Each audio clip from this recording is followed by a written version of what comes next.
This is Real Motherfuckers Podcast, where I, Vanessa Anderson, ask all the uncomfortable questions so you don't have to. Let's do this.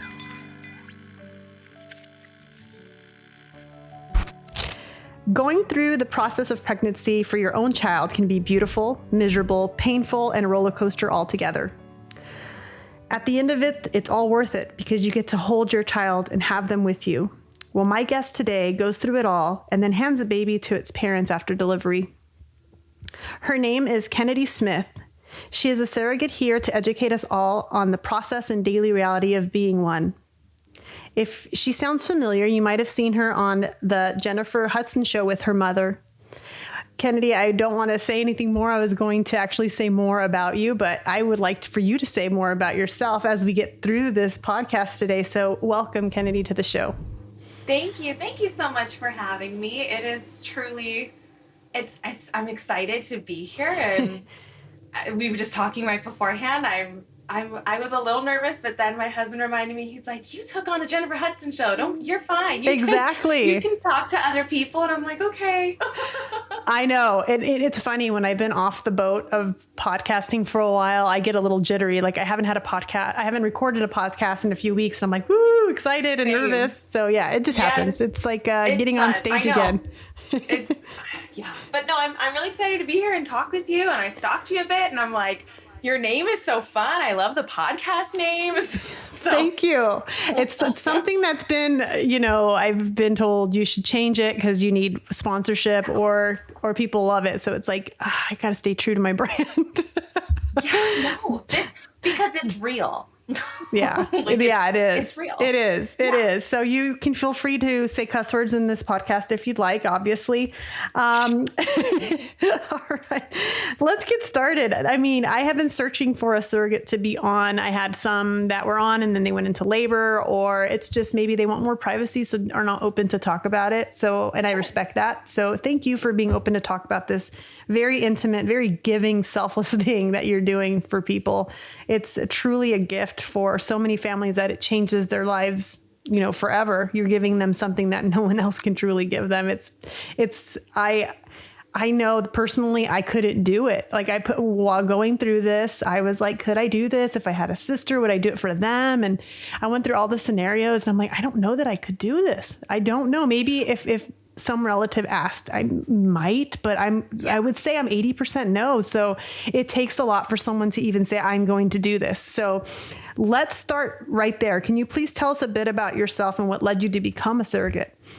Yeah, well, so it does take a different, it's such a weird thing to say because surrogates ourselves, we don't feel like we're any different from other people. We don't feel like we're more special. We don't feel like anything like that. So, but it does take a different mindset. And that's where I'm going with this is I grew up real differently. I had a mom who was a surrogate 3 times. So I grew up with that. And so my mindset has always been like having babies for people. Like what? That's what I'm going to do. Like that sounds amazing. She did it for the first time when I was 5. I don't remember a lot, but when I was 8, she did it for her second couple and they ended up having triplets. Oh my God. And it was, back then, they threw all the eggs and embryos in. They did not, science was just nowhere where it is today. So they threw 4 embryos in and 3 took. And so, but that journey itself is the journey that led me to want to be a surrogate. We are still really close friends. They were the family that actually came on the Jennifer Hudson Show and surprised us when we were there. I can't even explain how amazing they are. And growing up, I just knew that they were different and what my mom was doing was so different and wonderful, and that these 2 strangers just like loved us and literally took us in as their family. And I didn't know at 8 that something clicked. So when I was 20, I had my son. My mom turns to me and I turned 21 and she's like, you can be a surrogate now. And I was like, you're so cute. Like, how funny are you? And then I was. Your mom, I mean, if you don't mind speaking on her behalf, I mean, what Yeah. led her to be a surrogate? What was her motivation to do it? Because Yeah, so she influenced you. What influenced her? So we talk about this on our podcast, because right, my influence was my mom, and it's like, well, she didn't have her, like, my mom was adopted, so that's what influenced her. She obviously explains it better, but she always felt like a piece of her was like missing in a sense, and not in like a negative way, just like in that connection way. She loves her adoptive mom. That's not even, we don't even call her an adoptive mom. That was my grandma, everything of my life, and hers as well. And just when my mom found out that surrogacy was a thing and she could help unite, like reunite, like baby and parents, she was like, this is it. This is what I want to do. I have to do this. It was some type of missing puzzle piece in her life that just clicked. And that's how she did it. Did someone introduce this to her? Or did she come across it in a book or a magazine or a program where she's like, hey, that's it? Do you think you can recall what she can recall? Yeah, so I know that one of her couples saw it on like a Dateline, and I know that my mom didn't. She saw it just as like an ad somewhere. Like back then, it was just like a random paper thing. or magazine. Yeah. Somewhere, yeah. I think it was just like one day it like popped up on her Google. And she's like, what's that? Like, that's so interesting. Like, let's find out what this is. And then she went down a rabbit hole of information and she was like, oh my gosh, I want to do this. Wow. Yeah. See, that's what's crazy. I think if you are 100% maybe in the beginning with this, it was meant for you. It's a calling. So what are the requirements to be a surrogate mother? Can you give, we'll start with that first. Sure. So every state, well, not state. Okay. So everywhere is different, but the generic guidelines, that's what's kind of frustrating about surrogacy, is that not everybody has the same restrictions. Each agent, if you're working with an agency, each agency has different restrictions. So, but basics is you need to be between 21 and 42 years of age, and you have to have had a child of your own, and that child has to be living with you, whether it's part-time because you share custody or whether that's full-time, but things like that. You have to have had a healthy pregnancy, no preeclampsia, no some and that's where we get messy, right? Because some clinics will say, oh no, preeclampsia maybe, it depends on when, or gestational diabetes maybe, or your BMI, like it's all this. You do have to be at a healthy weight. You can't be on certain medications. Yeah, those are the basics. Do you have to be off birth control for a certain period of time also, or no? Oh, wow. No. So yeah, when clinics actually love it if you're on, well, I won't say love it. I can't speak for all of them, but they're like cool with it that you're on birth control, because cool, you're not producing your own baby. Yeah, exactly. You're a guaranteed a vacancy. Yeah, for sure.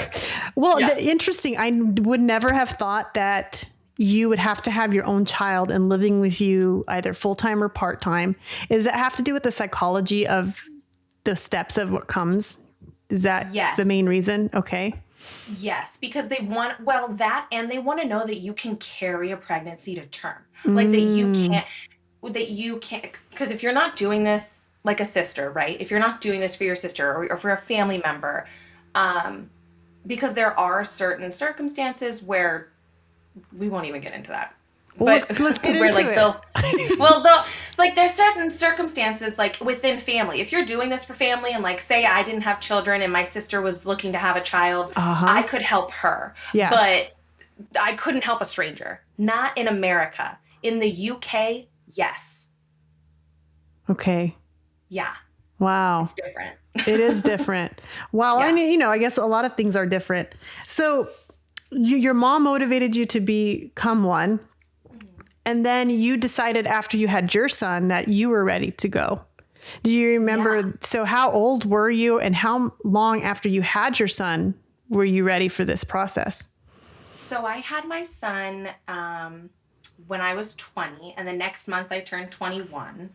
and I quickly became a single mom. So I wasn't like, my brain wasn't fully like, yeah, I'm going to be a surrogate. Like, yes, we are compensated and that's great, but like, can I really take all this on? And like, is this something that I really want to do? And then a year later, so after my son turned a year old, I had my first, they call it a match call meeting, where you get to meet a possible intended parents. And my son was born in 2016. March of 2017, I had my transfer, and baby was born December of 2017. Wow. That's a lot. Oh my gosh. So can you so let me, because most of us, including myself, are not familiar with this process. You know what I mean? Unless you go through it, or you are a parent that, would love to have a surrogate and can do it. So let's go. So you go in, you probably do a physical, and then do you do psychological exams as well? What's the medical process for this? So let's go the most common way, which is agency. If you're a surrogate and you want to, or if you're a person who wants to be a surrogate, then, or a gestational carrier, some people like different terms, but you will do your research, you'll find which agency you want to work with, you'll submit, and you'll be like, hey, I want to work with you. Like, I want to be a surrogate, I want to be a gestational carrier. And they'll be like, okay, great. We need A, B, C, D, which are basically, you have to fill out like your life. Like, how many children do you have? How is your pregnancy? Like, all this information. You have to get medical records to them. They have to then send these medical records to, normally it's a couple clinics that they normally work with. And then those clinics will say, oh yeah, she passes. She can go to the next step. The next step is, okay, great, let's do a psychological evaluation. So that's when you have a one-on-one with a psychologist, and they ask you questions. They're not scary. It's not scary. I know it sounds scary. Sometimes you have to take like a 500 or like a 300 questionnaire, which is just like, it's just to like know you. It's nothing bad. You're not going to fail. It's not a pass-fail thing. Yeah. It's just to know you and like, where are you mentally? And then if you pass that, then you can go and you can make your profile and be like, hi, I'm Kenedi, and here's pictures of me and my family, and this is why I want to be a surrogate. And you write a little letter to any intended parents reading it. And then you get to, if somebody likes that, then you get to do a match call, like a Zoom call. And then if you like each other from there, you get to move forward. Wow. That is so crazy. I wonder what people look for as parents to pick the surrogates that are offered. Do you know what the common thread is for it? Like, is it, your bio? Is it the way that you look? Is it how many surrogacies you've had? I mean, what is do you know that? What common reason they would pick you out of 5 other girls? Yeah. So just based off of people that we've talked to and that I've talked to, and just being in the community, a lot, it can go a couple ways, because oftentimes people will want people who are experienced, like myself. Like, I'm on my 4th journey. So I know what I'm doing. I'm not going to miss my meds. I have basically references, right? I have all these, I've had babies that are out there thriving for other people. And so that's a huge comfort to intended parents. And then another one, though, is sometimes compensation. Or now, because of where America is, it's your state. Yeah, interesting. So what is that? So are the more conservative states banning this, or is it kind of, is that where we're going with this? Because I want to know what that is. Is it really? They're not banning it, but it's becoming concerning for the whole community. It's becoming concerning for intended parents, for surrogates, for clinics, for everybody, because what if something comes awry? What if there has to be a medical abortion? Like, not because I get where you're going with this. Okay. You know what I mean? Okay, I get you on that part. I was thinking that they weren't letting you be a surrogate, because I was like, man, that's pro-life stuff. I don't think they'd be all about it. No. Okay. All right, I was just trying to make that clear. Okay. It's the abortion aspect of it. Okay, get it. Yeah, that could be tricky for sure. Yeah. That would be concerning. So now these parents, have chosen you. Didn't you get started February? I was reading February 8th. Is that when you started this last fourth? Did you just give birth? Are you still pregnant right now? What's going on? Oh my gosh, this fourth journey. No, I started my fourth journey July 23rd, 2022, and I have not had a baby yet. But that was your fourth. So just so everyone's listening, you've had 4. Yes. You've done this 4 times. I've done this 3 times. Okay. But you were go ahead. I'm sorry. I started my fourth journey. So when I say I started my fourth journey, I mean like I started looking for an intended parent to work with in 2022. So my last surrogate baby that I had was March of 2021. Wow. Mm-hmm. Okay. So are you still actively seeking for that fourth one, or are you not doing it anymore? I found her. You what? I found her. Oh, wow. That's so cool. Congratulations for both of you. That's amazing. So now I'm going to keep going. I feel like we're on this little train car where we're in like the first train and then we're going to go on the second one. So so I also want to know, so you guys find each other, you Zoomed, it clicks, then you guys start going medical, or is that the next step? Like you go to the medical appointment, or what happens after that? Yes, exactly. So I'll go to her clinic or I went to her clinic, right? Because that's where her embryos were. So that's the clinic that she has them at. So luckily for me, it was right down the street. So I just had to drive an hour and went there, and they checked out my uterus. They were like, they did ultrasounds, and they were like, they took blood. They just want to make sure that my levels were good, that my uterus was pretty, and that it was doing what it needs to do. And then this was a little bit more complicated. So I had a bit more steps in it. Just to like kind of like clean my this clinic was different than the other ones I worked with. So they cleaned my uterus, which was a very interesting thing. Oh, why would you need to do that? Was there just like, I know this sounds ignorant, but like debris from other births, or like what's going on with it?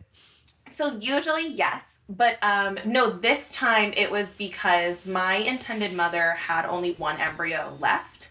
And so this clinic just wanted to make sure that she was just getting like a fresh uterus to put that in there and make sure that it took, and unfortunately did not, but yeah, it was a very interesting process. Wow. So cleaning it, like what do they do down there? Do they like scrape? Do they wash? Like what's the deal? I had something, people can look this up because I should have looked more into it. I was put to sleep and I was just like, Jesus. Because it's painful, I guess. I had to have a DNC and a hysteroscopy. So it's basically, a hysteroscopy is taking like a biopsy of your uterus. So they go in and they like take like a little chunk, and they like go and test it off and make sure that it's healthy, I guess. Wow. Okay. Yeah. And then the DNC is to scrape it and clean it all out. What the hell? I've never heard of this. That's wow. So you went through all of that, and it didn't take, you said?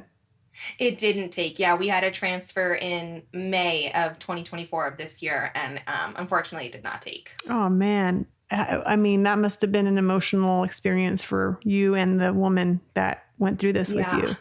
See, this is where it's crazy, right? Like, so let's keep going. So say the embryo does, we'll do both scenarios. The embryo did catch, let's do the worst case scenario. Let's get that out of the way. Let's be happy after this.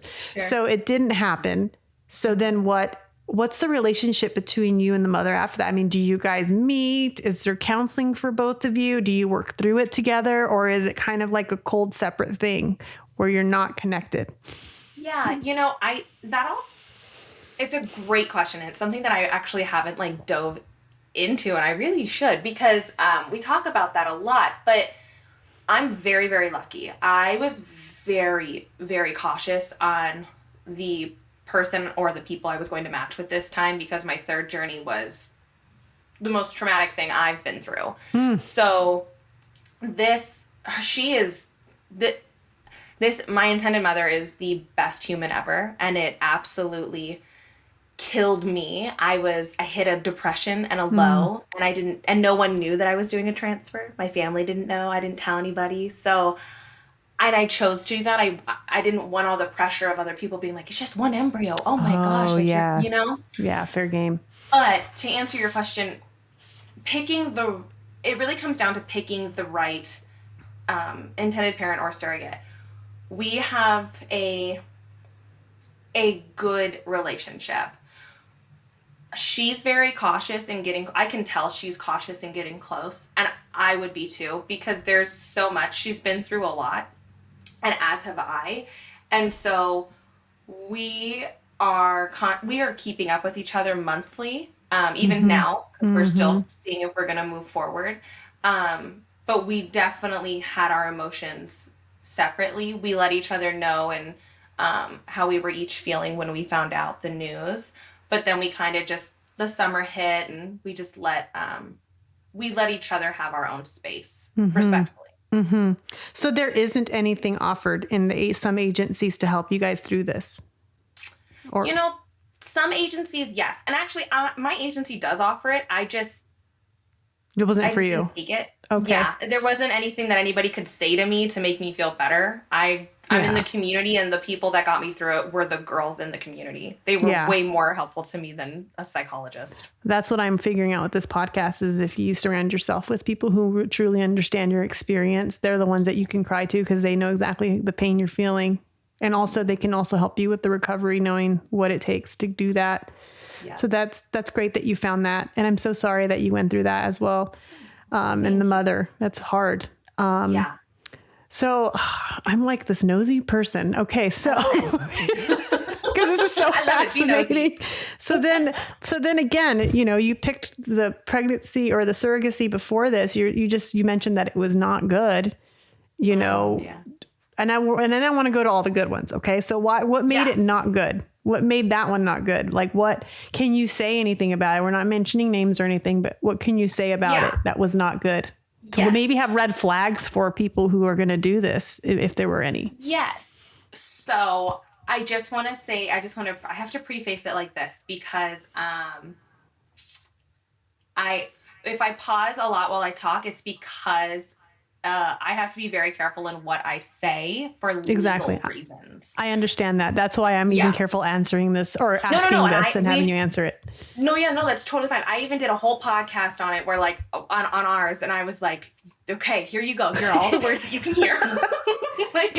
Take your time. Take your time. Because I honestly, when I think of this process, I didn't think of the bad stuff when I initially interviewed you. And now that you've mentioned it, I'd like to know what that could possibly be. Yeah, absolutely. So the things that I personally experienced were just mounds and mounds of disrespect. This happened during COVID. So I had a transfer in 2020, in August of 2020. So it was prime COVID times.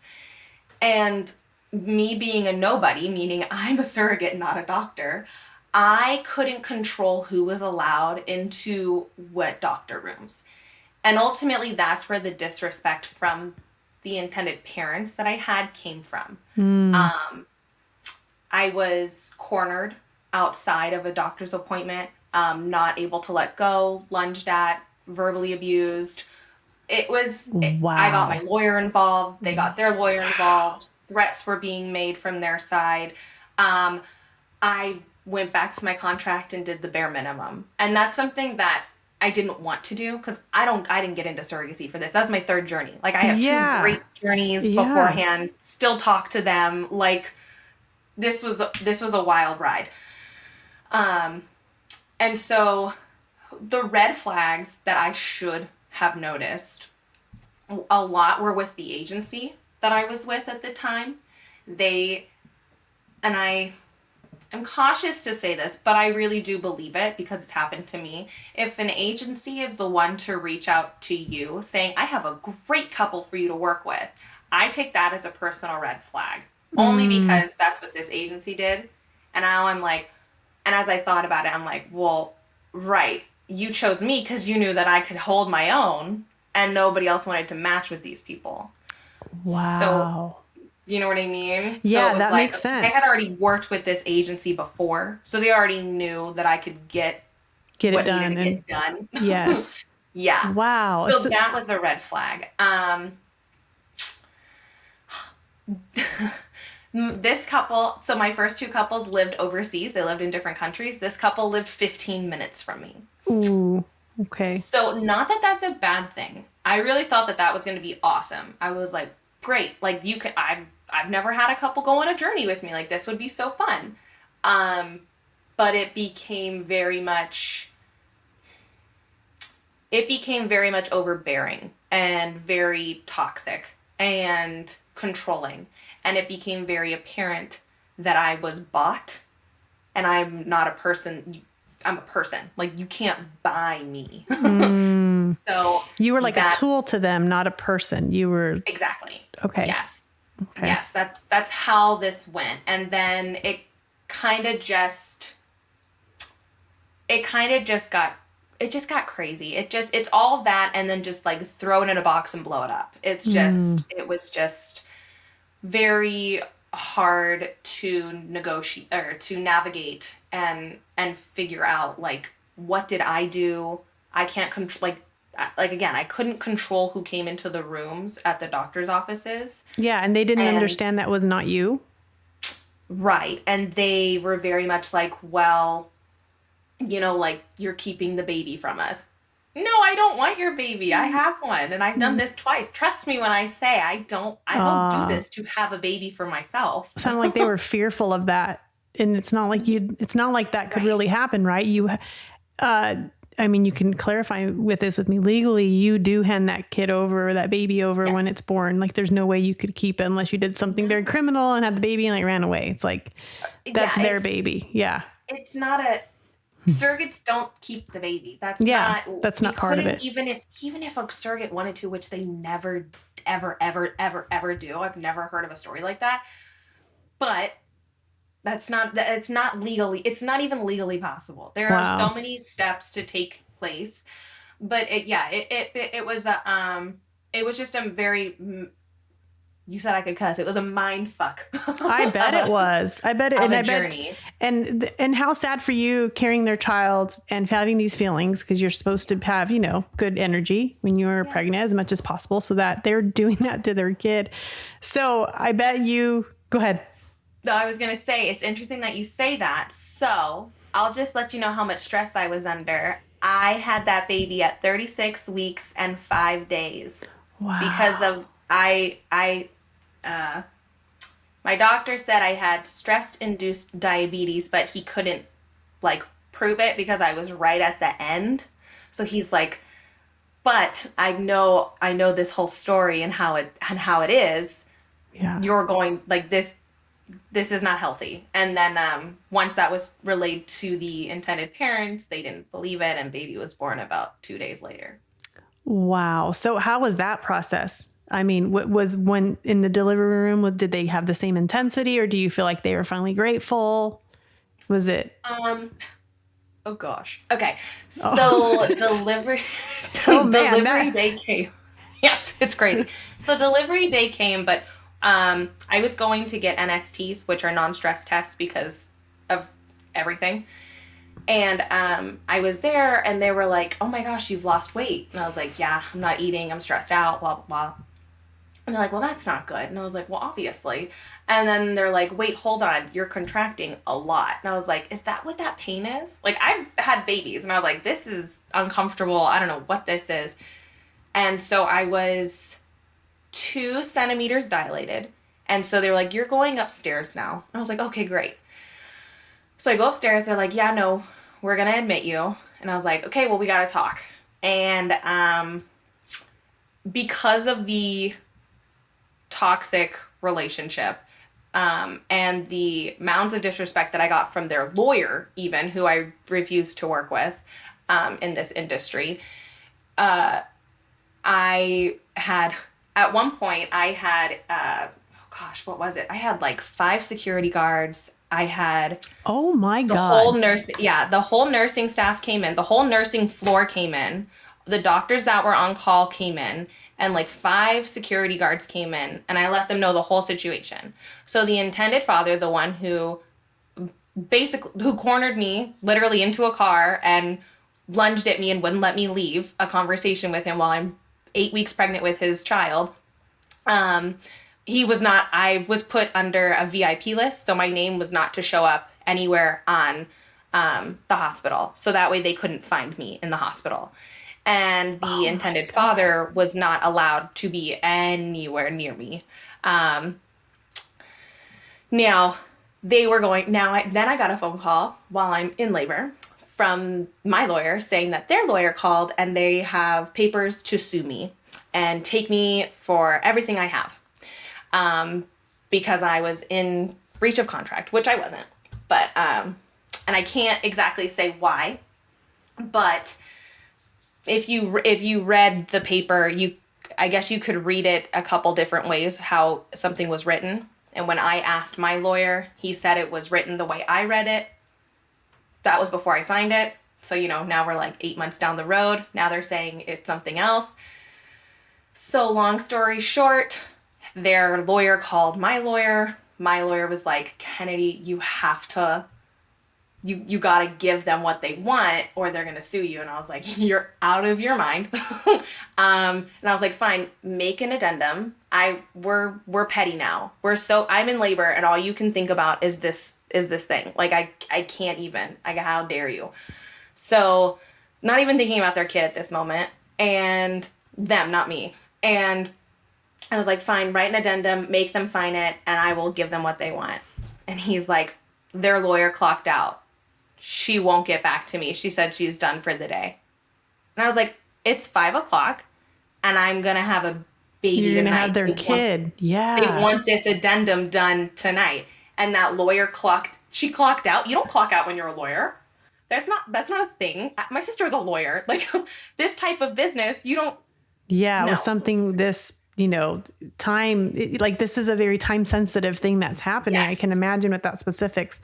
Oh my God. Yeah. Okay. So you're in labor. You're like in the middle of a lawsuit. Who can even imagine what that feels like? Okay. Oh my gosh. Well, and then I had my mom and I called my sister, just absolutely in tears, rage. She's like, Kenedi, just say what you want to say, get it off your chest. At the end of the day, remember that you also have a son and that, because again, we are compensated as surrogates.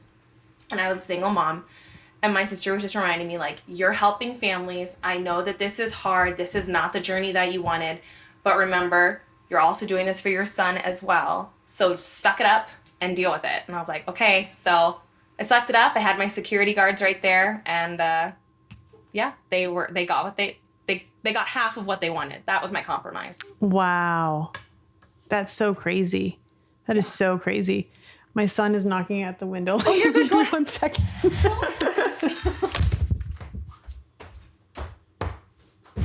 be an emergency. I'm still filming. What's going on? Okay.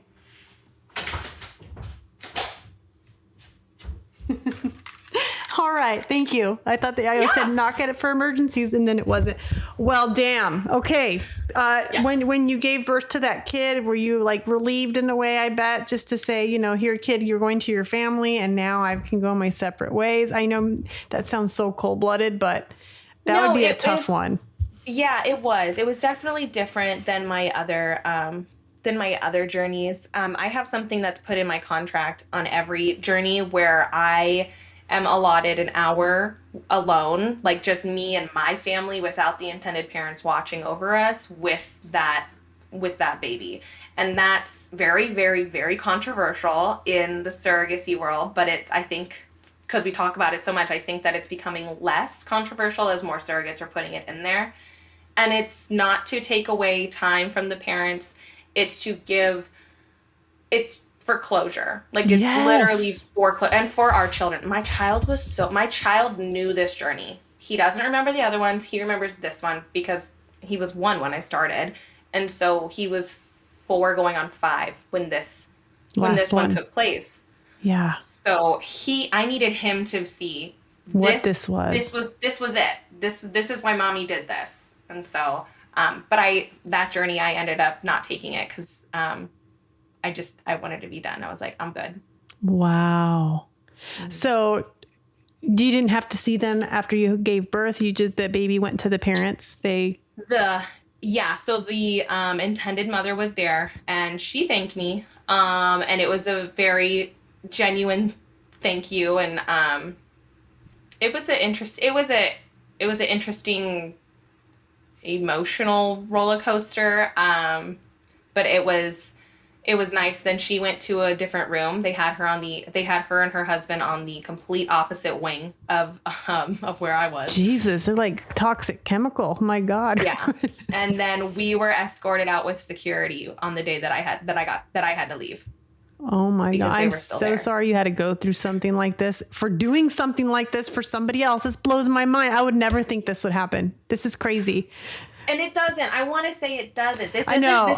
Normal. This is worst case scenario. And I didn't even know you had this in your bag of stories. So this is like, oh my God. Yeah. Well, I'm glad you're saying it's not, it seems like most parents that choose or need to have this route, happen for them to have a child.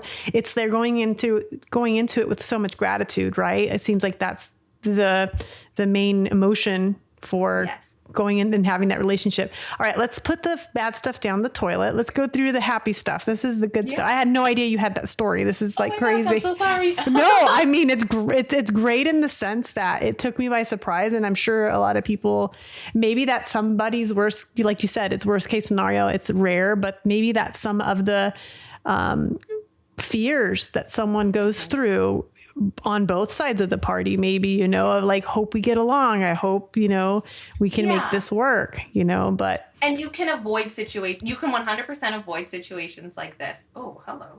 Oh, it does that. I'm not even live or anything. I know. That's funny.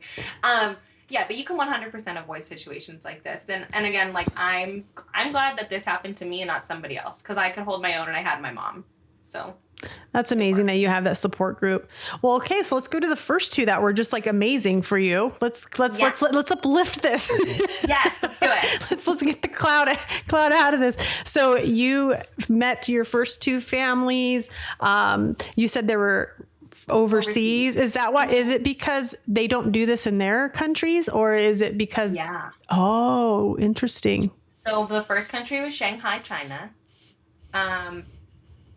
It's not done in China. And so, but oh my gosh, hold on. My son's going to be 9. She just turned 7 on Sunday. Wow. Okay. So let me just stop for a second before I forget to ask this, and we'll keep going with this journey. Knowing that, these birth dates, you've had this journey with these children. You hold them for an hour to hold that reverence. I mean, they were inside of you. They were a part of you. You were a part of them. Their blood ran through, your blood ran through their veins to keep them alive. I know that. I don't know if, a little of your DNA is in there because of that. I don't know the scientific facts about this, but there is a little piece of you in there. Your blood pumped, their survival. So going back what do you feel now when you think of that first child or second child? I mean, there has to be a connection there. There was part of you, Yes and no. Okay, this is what I'm interested in. But I do want to cover this. So because it's a very hot topic in the community, our DNA does not pass on to any babies that we have. There's nothing from us that transfers to them except like food, like that we eat. Oh, okay. See, this has always been a mystery to me, that I'm like, okay, well, they're in you. You're pumping. Does your blood pump them through them? I mean, that's not your DNA. That's just survival. That's a survival. Yeah, it's just survival. Yeah, just we're just like an incubator or like an oven in a sense. Okay, cool. Yeah. Thanks for clarifying that. All right. Yeah. So now let's get emotional. How do you feel about these children now that they're, living these lives? It's it's so weird. I live and breathe surrogacy every single day, but yet I am not like I think about them when their birthdays are around or when they message me their like pictures randomly or the holidays, but like I'm not there like every single day like, oh, I miss them. I wonder what they're up to. Like I have a 9-year-old and he keeps me going. Like I'm good. See, maybe that's why I can't be one, because I'd be like, what are they doing? Are they safe? Like, I know that's my nature. So maybe I would really suck at being a surrogate because of that reason. I was a person that when I'm pregnant, I don't know what it's like to have that attachment. Like, I hear people all the time, like, oh, like I was attached to the baby the moment I found out I was pregnant, or the moment I felt it kick, I was like, oh my, like even with my own, I was a young mom. I was not attached. I wasn't like, oh my God, you're mine, until he was like 4 or 5 months. I was like, oh my gosh, Yeah. I created you. Like, this is so crazy. Yeah.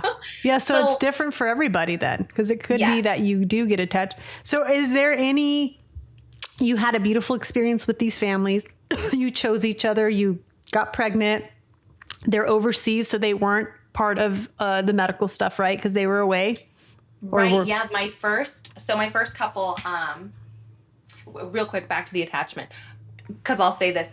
I don't have attachments to the babies. I have attachments to the parents. And that's what I miss. Interesting. Because you're the one, you create the relationship with them. I don't know I don't know the baby inside of me, right? I don't know I don't know their personality. I don't talk to them. Like, they're just kind of chilling. I go on with my day. But the parents I talk to every single day or once a week, or, we develop a relationship. So that's what's really hard for a lot of surrogates to let go is, oh man, now you have a baby. Now we can't talk every day. Now we can't go get bites to eat. And do you, since we're on this, and we'll go back to the other question, but are you, after you have the baby, is it in the contract that you don't contact each other after delivery?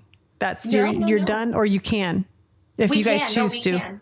Wow. Yeah, all my contracts are up for, they literally say like whatever surrogate and intended parents decide. Like, so do they keep in contact with you at all? So my first couple, we like see each other on WeChat. They don't have like Facebook over there and stuff like that. So I'll go on there like every couple months, something like that. But my second couple, and they live in Australia, and they'll send me pictures every now and then. And we just talked about the Jennifer Hudson Show because they were being reached out and like all this kind of stuff. So yeah, we talk, and she knows who I am, and I'm like, oh my gosh, she's 5, and I'm like, you understand things. Yeah, that must blow your mind a little bit. I mean, a little bit. It should. Yeah. And I wonder if these children, if the ones that are female, if they will be wanting to do what you did. I do. You just like, you were inspired. Maybe they're inspired to create because they were created because you helped create. Or incubate, whatever you want to say. Yeah. It's amazing. Yeah. All right. So what were we talking about before this? Oh gosh, I have the worst brain. We'll go back to it. It'll come back to me. So, so now I have a brain. Okay. So how do you prepare yourself physically, mentally, and emotionally for surrogacy? Let's just start there one more time. Okay. Physically, you just have to be physically fit, right? Like your BMI has to be, I think now it's below 33, which, you just have to be healthy. You don't have to like box and run every single day. I don't have time for that. Just healthy, just eat right and all that kind of stuff. Mentally, I think honestly, the more I talk to women, I think some are just born with that mentality and some just aren't. And what I mean is like, it's the attachment thing, right? Like I do not get attached when I'm pregnant. And I think that those who do, they do. I think that they have a real fear that they're going to get attached. Because you were saying that, right? Like they would get attached to this baby. 100%. Yeah. I would. Exactly. And I think that's would be my hesitancy with this. Yeah. So the thing that I never, ever, ever try to like pull people that want to do surrogacy. I'm not that kind of person. But when you ask surrogates, like, how do you do this? How do you, how are you not attached to the baby? How can you give the baby up? Well, one, we're not giving the baby up. We are reuniting the baby. The baby was never ours. Baby was in a little dish. It was, part of their parents. It wasn't us, and now we're reuniting. But Oh my gosh, I have the biggest brain farts when I talk. No, To it's all okay. these babies, I swear. No, it's okay. So yeah, no, mentally you do have to prepare Oh, yourself for it, mentally. right? Yes. Right. So you just you go into it like as a surrogate, you are going into this knowing this is not your baby. You are not coming Yeah. home with a baby. You are not doing the nursery. You're not having the baby shower. You're not. It's up to you. Like I pick and choose when I'm pregnant and showing. If it's a really really old couple in their 80s, I'm gonna say when they say congratulations, I'll say thank you. If it's a 40-year-old, I might be like not mine. I'll explain it if you want me to explain it. I'm just not going to explain it to the 80-year-olds who probably won't understand it for like an hour. Yeah. No, 100%. No, Yeah. that's a good point. That's a very good point. It's just, I just feel like you committing to this is such a big commitment, for your body too. I guess, your body goes through so many changes when you're pregnant, and then you have the aftermath. And so the aftermath of being physically, giving birth, you produce milk, correct? I mean, and so I want to know what happens with that milk. Are you able to breastfeed? Do you pump? Is that part of a contract? What's going on with that part of? So everybody every surrogate's different. Everybody and every intended parent's different. Some intended mothers induce lactation on their own so they can breastfeed, which I found fascinating that that's a thing that people can do now. Yeah. Yeah. But then there are surrogates, like myself. I didn't breastfeed my son. I didn't pump for my son. So I don't do that with the surrogate babies. Okay. I have friends that exclusively pump. I know that there are some that just get enough for the, what's that with the colostium or whatever it's called. That. They just get that because the parents are like, that's really good. So they're like, hey, great, we'll do that. It's very, very few. Well, not very few, but I would say I've heard less, but it still happens where the surrogate will breastfeed the baby. I think that's more so when there's like two dads rather than like an intended mother involved. Get it. I think, but then again, everybody's different. It's just everybody's comfortability. Yeah. Everybody has a different standard of what they want. So that makes sense. I was wondering, that's when you were talking about delivery, that's where I wanted to go with this because of the nutrition, like we were saying. So now what is the compensation, the average? You don't have to say yours, but what's like the average, if a family was saying, okay, we have, what would be a standard point to start with surrogacy for having to save for it? Are you talking from an intended parent side or a surrogate? You could do both. Okay. So an intended parent side, I hear, is above 200,000. Oh my God. Okay. Because you got to do IVF for especially if it's for yourself. It doesn't even matter, right? Because you still have to do IVF in general. So IVF, then IVF to create the embryos, IVF to put the embryos in the surrogate. And surrogate might need health insurance because not all health insurance covers surrogacy. Like mine doesn't. So I have completely different insurance. I have two insurances. Wow. So one for personal and one for pregnancy. There's lost wages that are taken into play. Like if I have to be out of work due to bed rest or something like that, or miss work for a doctor's appointment, things like that. It's a lot. Then they're also paying an agency fee if they go through an agency, which are up there. Wow. A little too up there. Well, I mean, everyone takes a cut, right? It's like just what it is. So what a surrogate would get? What's an average of what an average and something that we personally say not to take less is 50,000. In your pocket. Okay. And I would say, there's a lot more celebrities doing this. It's probably more, do you think, because of confidentiality, or is it about the same? Nope. The same.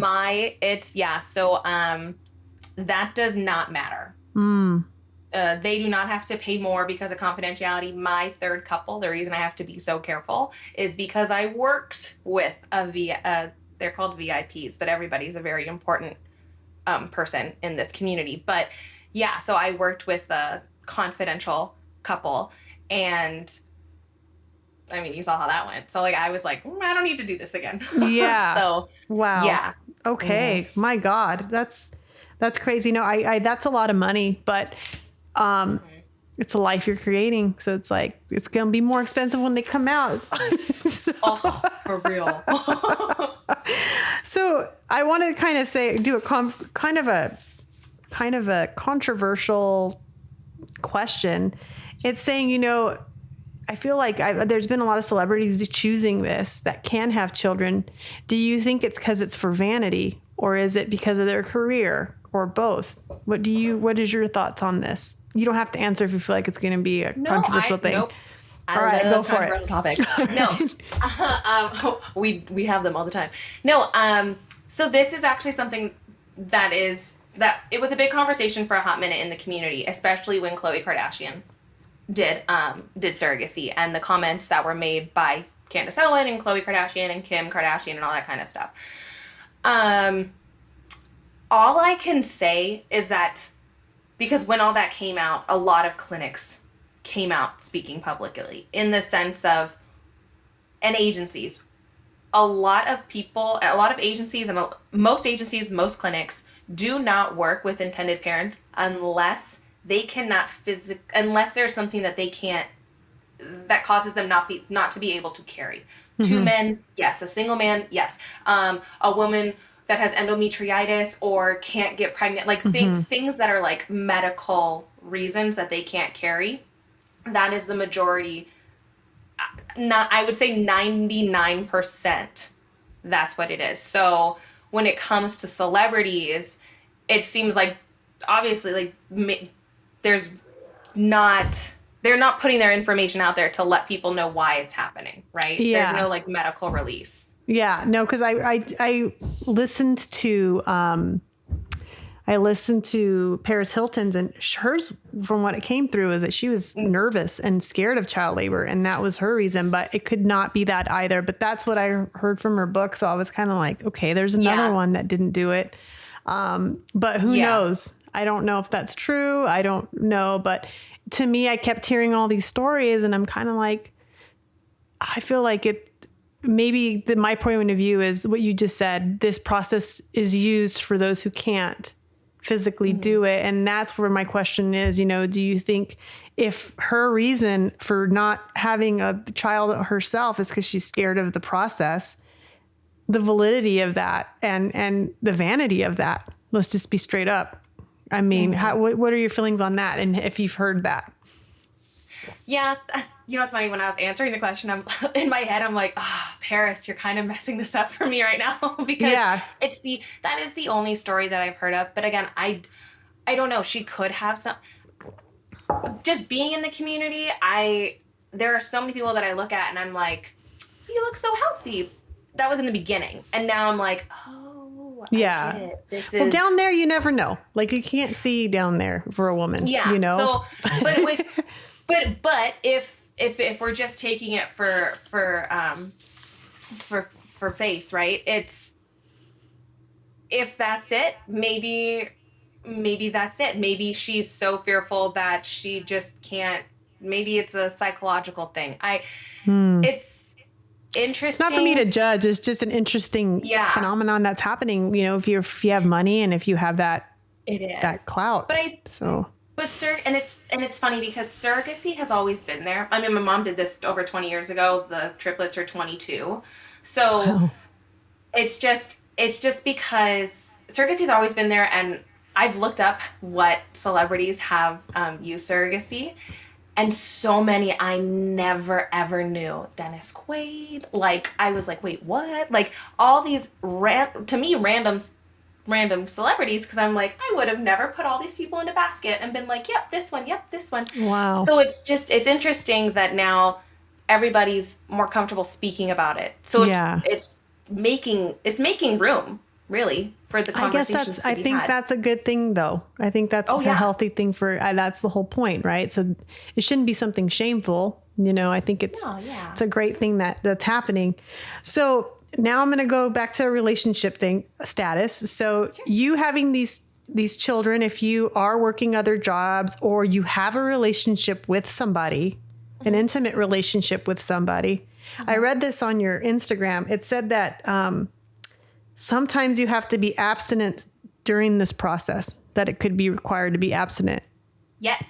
Can you talk about first that process and second, what it's like to have a partner, an intimate partner or relationship and have someone else's baby in you? I mean, that's gotta be a trip. Can you talk about those two things? And I'm not the best to talk about it, and I'll explain. I mean, I'm here to talk about it now, but my 3 journeys that where I had a baby for each couple, I was single. I was not in a relationship. I wasn't even dating. I was like, nope, I'm doing this. I can't just go on a date and be like, I'm pregnant. Oh, by the way, not my baby. Like, I can't even imagine the can of worms. that's what I was thinking. Yeah, but I do have a really good friend, and she got married while she was they got married while she was pregnant with a surrogate baby. So there are everybody's different. Like I know people that date while they're pregnant for other people. Like, it's just gotta find the right person. But I've been on this journey for 2 years. I had to do medications, so my husband gave me all my shots. Poor man, but he did it, and he was there, and he was by my side when it didn't take. And that was... Oh, that's good that he was there. That was a new experience. Because, again, my family didn't know anything. So, like, my mom didn't know. I didn't tell anybody. Yeah. So, he was there. He was the one I could lean on. And he saw this process. And now he has... It's funny. We just talked about this the other night. He's like, before I met you, I had no idea what surrogacy was. And now I'm, like, grateful. Because now I know, like, it's a blessing. Any kid, like, yeah. Like, even though you had your son young, like, it's such a blessing. And, like, just to, like, get accidentally pregnant, like, it's just all just, it's just, he has, like, a new look on it. Of and course so I'm like, he okay, does. well, yeah, if anything, because, I mean, the goal is to help my IM have a baby, right? And it's a struggle. It's a struggle for him in ways I never thought that he would be impacted differently. But that's just me being naive, because I'm like, man, it's all good. Everything's going to work out. Yeah. No, Yeah. It's an interesting thing. I mean, I was looking up other surrogates, and some of them, would have their baby, and then there'd be a surrogacy, and then they'd have a baby for themselves. Yeah. So it's like, you're bringing in the children that you're having for yourself that are your children. And then you're giving, you're helping others have children. So it's an interesting process. How many times are you allowed to be a surrogate? So clinics, it's really hard to get any clinic in the US to allow you to be pregnant more than 6 times. So if I had 4 children of my own, I could do 2 surrogacies. So total pregnancies per person is 6. Okay. Yeah. Oh my gosh. Well, yeah. I have had such a blast talking to you. This has been so good. This was fun. I would like to just, open the floor for you. If anything we didn't cover, how can someone out there get information on first steps for this, for being a surrogate and being intended parent? Well, you can go literally anywhere. You can go to the surrogacy community I'm going to say right now, don't go to the surrogacy community on Facebook.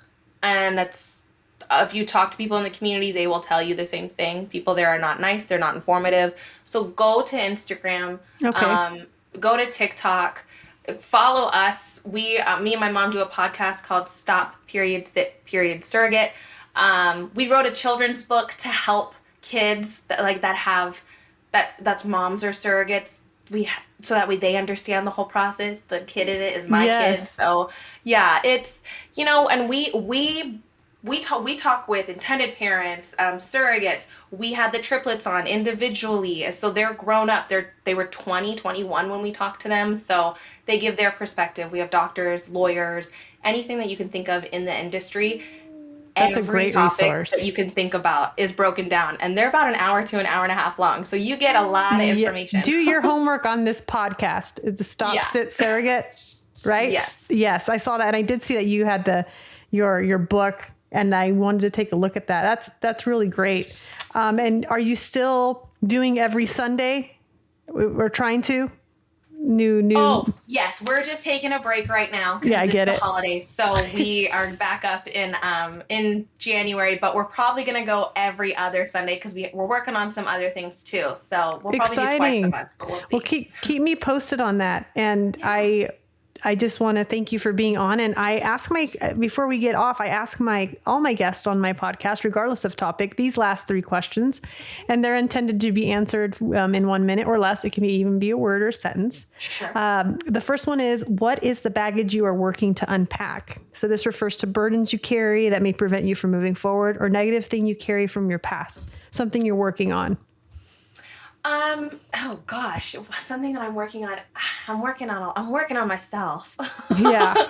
I'm trying to, I'm a person who doesn't believe in regrets. So if something happens and I'm not pleased with it, I'm just trying to work on letting it go. Everything happens for a reason. And even though I'm not told the reason in that moment, I'll find it out later. And I'm working on accepting that.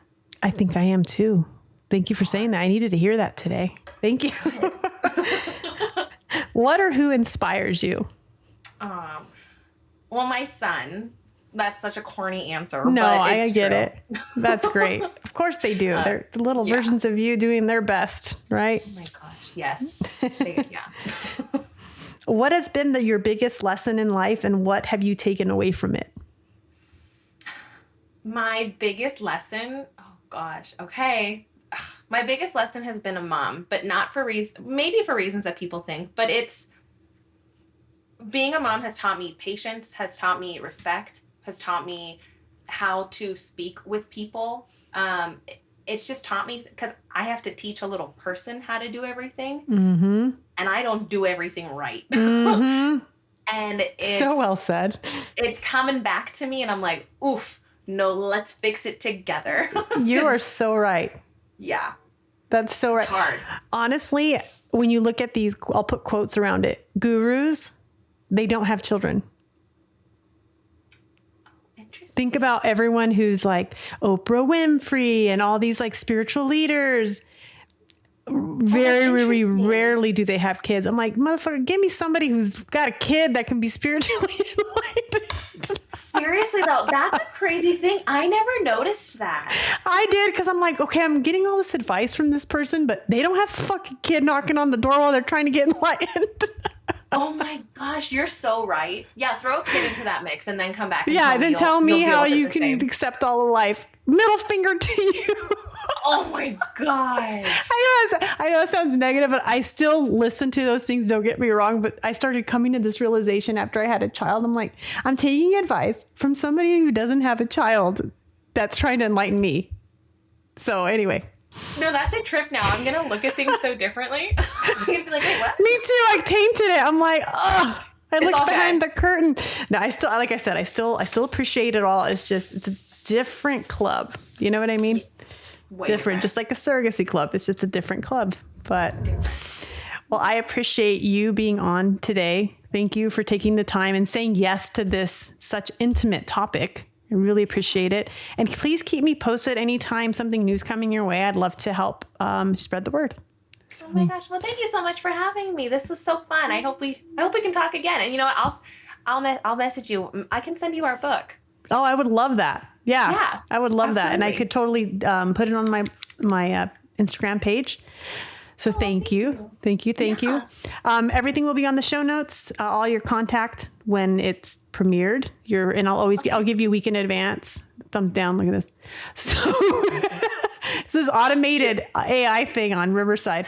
Mine doesn't do it. Mine doesn't like me. Oh man, they can go down the crapper. But I'll contact you before. So if you want to send me anything you want me to, any information you want for the podcast to contact you, your podcast, and then a profile picture. If you go to my podcast, you'll see, it's this and your picture in the middle. Person, Yeah. So if you can just picture, what size that could be, and you can even take one in your yard. Like, it doesn't have to be fancy. Okay. I got plenty. Yeah. So I'm going to end this recording. If you can stay on for just a few minutes, it'll say when it's upload it on your side. And once it is, then you can click off of this browser. But if you don't mind staying put for about 15 minutes, I mean, you don't have to stay in front of the screen, but just leave it on. Oh yeah, no worries. I always do that too with mine. So Okay. All right. It was such a pleasure. You're amazing. Thank you. Oh, thank you. This was so fun. Thank you for all your information. I feel like I've learned so much today, and I have a greater appreciation for what you do. So thank you. Oh, well, Yeah. Thank you. Thank you for allowing me the space to come and share about it. Yes, 100%. You're always welcome here. If there's something new that you want to share, even if it's a few little tidbits, you can contact me and we'll make it happen. So. Okay. Awesome. All right. Thank you so much. Thank you. Bye. Would it suck if you didn't have this podcast around? Well, by having your support, it can stay on. There are bills to pay, motherfuckers. If you're listening on Spotify, click the About title on our podcast page, and then you'll see the underlying support link. Monthly contributions range from 99 cents to $9.99 a month. If you're listening on Apple Podcasts, scroll down the episode you just listened to and click on https://patreon.com and hit membership. Your support goes a long ways. Thank you so much for listening, and pass this on, this episode, this whole podcast to somebody you think that would enjoy it. Thank you so much. Bye-bye.